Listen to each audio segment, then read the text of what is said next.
Hello everyone, welcome to my channel. Please subscribe and keep watching more details. The Curse of Oak Island. Season 8 finale ends on a high with silver in the water. The Curse of Oak Island Season 8 finale aired last night, with the team showing renewed determination to continue the effort to solve the island's mysteries and uncover the elusive treasure. As the first snow of the winter began to fall in Nova Scotia, the guys rushed to uncover any last-minute archaeological finds.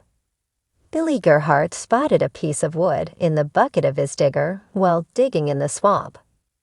The guys quickly concluded that it likely came from a ship.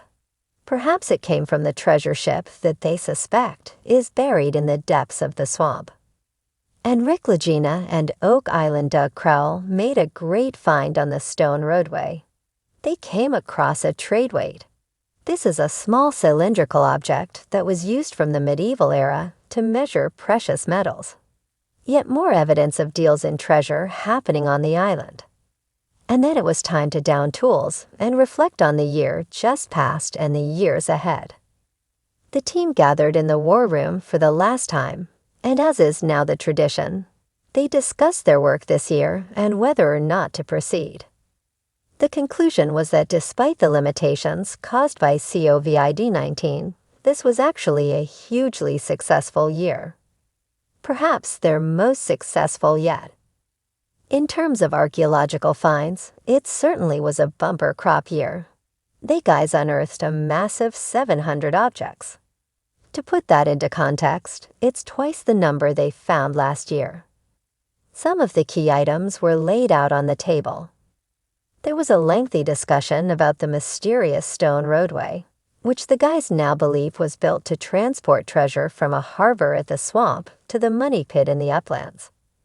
All indications now suggest the road is heading to Money Pit. All the objects they found buried on the road predate the original discovery of the money pit in 1795. Therefore, it most likely belonged to the treasure depositors. The big news from last week was Dr. Ian Spooner's revelation that there's a large quantity of silver buried in the money pit area. An analysis of the water buried in the C1 borehole showed the presence of silver nearby. Ian had one more nugget of information for us all. An analysis of the soil in the area showed low levels of silver. Don't worry, that's good news.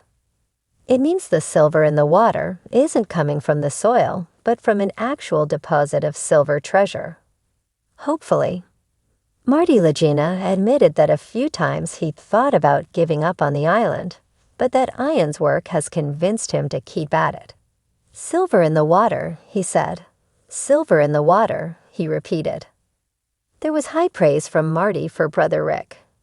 He thanked him for his leadership and said that none of what they had achieved would have been possible without Rick's leadership. There were shouts of hear hear and nods of agreement all around the table. And then it was time for Rick's speech, and there was barely a dry eye in the house as he spoke passionately and emotionally about everyone's hard work and the sacrifices of the team. Gary responded by saying, "We'd follow you anywhere, mate." The History Channel has not yet announced if there will be a 9th season of The Curse of Oak Island. However, it's practically a shoo-in, barring some dreadful catastrophe. It's bound to be airing again sometime next fall. The viewing figures for each episode approach the 3 million mark. So it's clearly a viable investment for the History Channel. And as we know, the guys on the ground have no intention of abandoning the island anytime soon.